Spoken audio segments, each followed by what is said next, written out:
Hai semuanya, saya Juliem dan selamat datang di kelasku. Oke teman-teman, kita lanjutkan lagi seri belajar kita tentang JavaScript ya teman-teman ya. Di video kali ini masih tentang perulangan pada JavaScript teman-teman.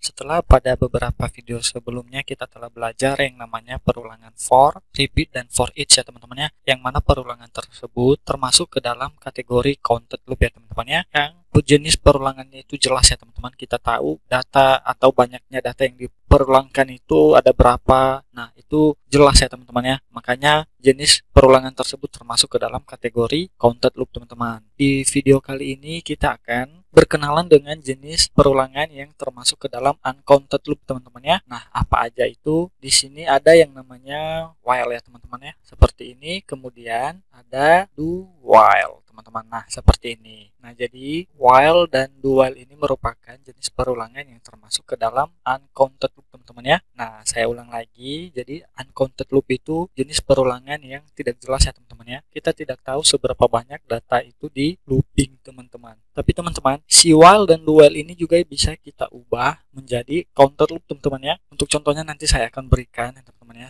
dan kita akan belajar ya cara menggunakan si while dan do while ini teman-teman ya. Nah, langsung saja teman-teman ya. Kita langsung masuk ke dalam perulangan while dulu teman-teman ya. Untuk while ini gini teman-teman. Kita coba bermainnya teman-teman ya. Buat permainan sederhana atau gini deh. Saya mau ngejelasin struktur daripada perulangan while ini teman-teman ya. Nah, jadi while itu bisa kita tulis gini teman-teman ya. Kita ketik while ya. Keywordnya while teman-teman ya. Perulangan while, kemudian buka tutup kurung teman-teman ya. Nah, di dalam kurung ini berisikan kondisi teman-teman. Kondisi, kemudian di luarnya ini kita tambahkan buka tutup kurung kurawal ya.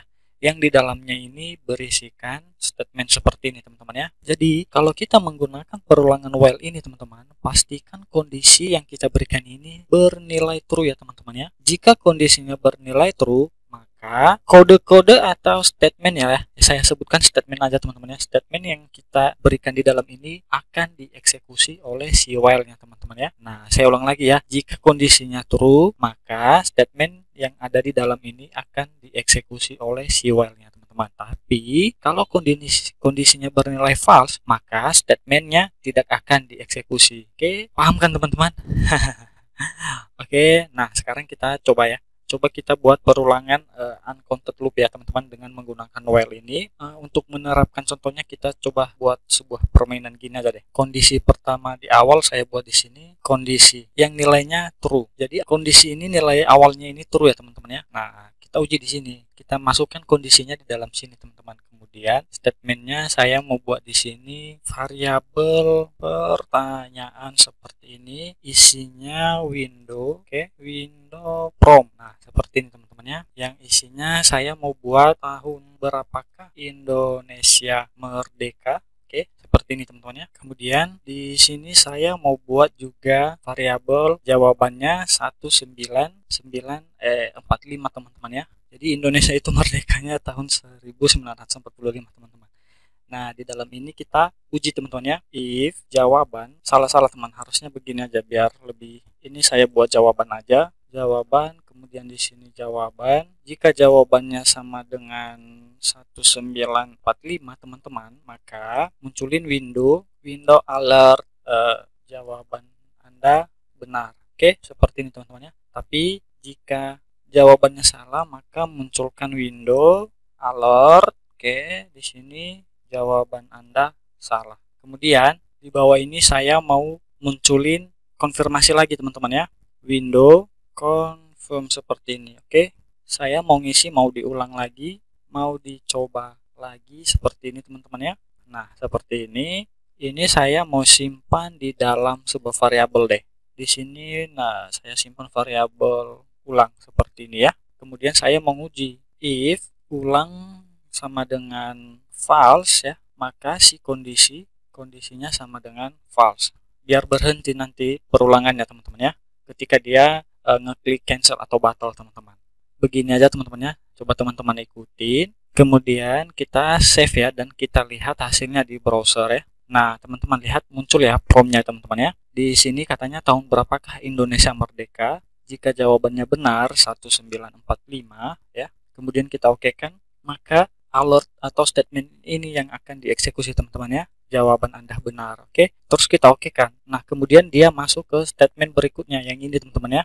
Mau dicoba lagi, jika kita klik oke, maka akan masuk ke statement yang ini lagi teman-teman dari awal lagi. Coba kita oke kan ya. Nah, masuk lagi teman-teman ya. Nah, di sini coba kita salahkan seperti ini. Kemudian kita oke kan lagi. Nah, jawaban Anda salah. Oke. Nah, dicoba lagi. Jadi ini yang saya maksud tadi teman-teman ya, uncounted loop. Perulangannya itu tidak jelas sampai di mana dia berhenti atau sampai di mana statementnya itu akan di looping teman-teman ya. Selama teman-teman ngeklik oke, maka perulangan ini akan selalu di looping teman-teman ya. Kecuali kalau teman-teman yang ini ya mau coba lagi dan si data confirm mau coba lagi ini kan kita sudah nyimpan di dalam sebuah variabel nih. Kita kan nguji di sini. Kalau dia ulangnya false berarti maksudnya di situ ketika kita ngeklik cancel maka kondisinya bernilai false ya teman-teman ya. Dan perulangannya juga atau loopingannya berhenti teman-teman. Jadi seperti yang saya katakan di awal tadi, jika kondisinya bernilai false, maka statement yang ada di dalam ini akan dihentikan atau tidak akan dieksekusi oleh si while-nya teman-teman. Jadi seperti itulah cara kerja daripada looping while ini teman-teman ya. Langsung saja teman-teman kita masuk ke dalam do while. Nah, do while ini sebenarnya hampir sama teman-teman ya. Sama seperti while. Hanya saja kalau do while kondisinya ini kita letak di bawah teman-teman. Yang di atas ini kita ganti menjadi do seperti ini ya. Kondisinya di bawah sini teman-teman. Seperti ini. Nah, saya mau jelasin dulu sedikit ya teman-teman ya. Jadi kalau kita menggunakan while tadi teman-teman ya. Jadi dia ngecek kondisinya dulu teman-teman. Kalau kondisinya bernilai true, maka yang ada di dalamnya kan akan selalu dieksekusi teman-teman ya.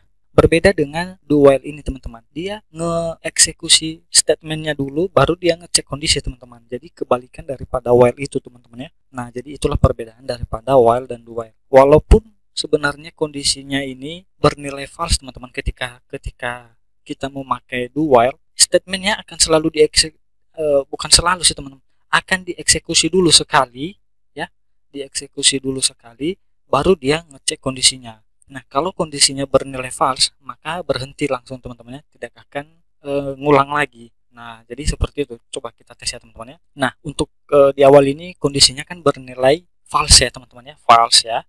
Maksud saya bernilai true. Berarti benar ya teman-teman ya, akan selalu dieksekusi nanti ini. Kita oke kan, kita save ya. Nah, kita coba masuk lagi ya, 1945. Oke, jawaban Anda benar. Oke, mau dicoba lagi. Jawaban Anda salah. Oke, mau dicoba lagi. Jadi selama kita klik oke, maka perulangan ini akan selalu dieksekusi teman-teman ya. Ya, seperti itulah yang saya katakan tadi, uncounted loop. Jadi tidak jelas teman-teman ya, sampai berapa sih, sampai mana datanya itu di looping teman-teman. Kecuali ketika kita di sini ngeklik batal teman-teman atau cancel, maka secara otomatis kondisinya akan diubah menjadi nilai false. Oke, kita cancel. Nah, berhenti teman-teman ya. Nah, bagaimana kalau kondisinya bernilai false ya? Coba kita buat ya teman-teman ya. False. Nah, seperti ini. Kemudian kita save. Nah, teman-teman lihat, harusnya kalau kita menggunakan while ini tidak akan dieksekusi teman-teman. Tapi karena kita menggunakan do while, jadi dia tidak peduli kondisinya dulu bernilai apa teman-teman. Yang penting dia ngeeksekusi statementnya dulu minimal sekali teman-teman ya, baru dia ngecek kondisinya teman-teman. Nah, coba kita cek aja di sini 1945. Oke, jawaban Anda benar. Mau dicoba lagi? Nah, berhenti teman-teman ya. Harusnya kalau kita mau coba lagi itu harusnya ya ngulang lagi lah ke statement yang awal teman-teman ya. Jadi seperti itulah perbedaan daripada while dan do while ini teman-teman ya. Oke, saya harap teman-teman sampai di sini sudah mengerti lah ya perbedaan daripada while dan do while ini teman-teman ya. Sekarang kita masuk ke contoh yang kedua teman-teman. Ini saya hapus dulu. Jadi seperti yang saya katakan di awal tadi teman-teman, si while dan do while ini juga maksud saya kita juga bisa mengubahnya menjadi perulangan counted loop teman-teman. Jadi perulangannya jelas ya. Nah, misalnya seperti ini. Di sini saya punya variabel count ya, yang nilai awalnya 1 teman-teman. Kemudian di sini saya tulis while count-nya lebih kecil sama dengan 5 ya. Kemudian di dalam ini saya mau ngelooping console log aja deh ya. Console log, saya mau ngeluarin count-nya dulu ya. Maaf, seperti ini, dolar, kurung kurawal, nama variabelnya apa? Count-nya, kemudian tambah apa ya? Saya mau gabungin dengan string hello, kelasku seperti ini ya. Kemudian count-nya kita increment atau plus-plus seperti ini teman-teman ya. Nah, ingat kalau kita menggunakan while pastikan kondisinya bernilai true dulu teman-teman ya, agar statementnya atau kode yang kita masukkan di dalam kurung kurawal ini dieksekusi teman-teman. Nah, ini kan nilainya true ya teman-teman ya. Jadi count itu kan nilainya awalnya 1 teman-teman ya. Jadi count itu lebih kecil atau sama dengan 5 nanti teman-teman. Makanya kita plus-pluskan di bawah ini nanti ya. Nah, teman-teman bisa ikutin seperti ini. Kemudian bisa save langsung teman-teman ya, dan kita lihat hasilnya di konsol browser kita. Teman-teman bisa lihat muncul ya teman-teman ya. Jadi seperti inilah yang saya katakan tadi teman-teman. Si while dan do while itu bisa kita juga bisa menjadikannya sebagai counter loop teman-teman. Jadi perulangannya jelas sampai di mana teman-teman ya. Nah, oke. Nah, sama halnya juga kalau kita menggunakan si do while teman-teman ya. Nah, ini kita tinggal mindahin aja. Di sini kita buat do ya, dan kondisinya kita letak di bawah seperti ini ya. Kalau kita save juga hasilnya akan tetap sama teman-teman ya. Nah, bedanya saya ulang lagi teman-teman ya. Ya, seperti yang saya jelaskan tadi, bedanya kalau do while ini kan dia akan ngeeksekusi statementnya dulu, baru dia ngecek si kondisinya teman-teman. Nah, misalnya nih kita salahkan dulu atau count-nya kita false kan ya teman-teman. Di sini kita buat nilainya 6. Nah, 6 itu kan tidak lebih kecil dari 5 teman-teman ya, harusnya kan lebih besar. Nah, di sini kita salahkan aja teman-teman. Coba kita save ya. Nah, teman-teman lihat hasilnya tetap keluar teman-teman ya. Oke. Nah, jadi seperti itulah penggunaan daripada do while ini teman-teman. Dia tidak peduli kondisi awalnya itu sebenarnya apa sih, bernilai false atau true. Dia tidak peduli itu teman-teman. Yang penting dia ngejalani atau ngeeksekusi statementnya dulu minimal sekali teman-teman ya. Kemudian ngecek kondisinya teman-teman. Nah, itu kalau kita pakai do while. Berbeda dengan while yang tadi teman-teman ya. Nah, sejauh ini saya harap teman-teman mengerti lah ya. Sudah paham penggunaan daripada while dan do while ini teman-teman ya. Nah, tapi kalau teman-teman masih bingung, ada pertanyaan, silahkan cantumkan di kolom komentar yang ada di bawah video ini teman-teman ya. Untuk video kali ini cukup sampai di sini. Di video berikutnya kita akan jumpa lagi ya teman-teman ya, dengan materi yang lain lagi. Oke, sampai jumpa pada video selanjutnya dan terima kasih.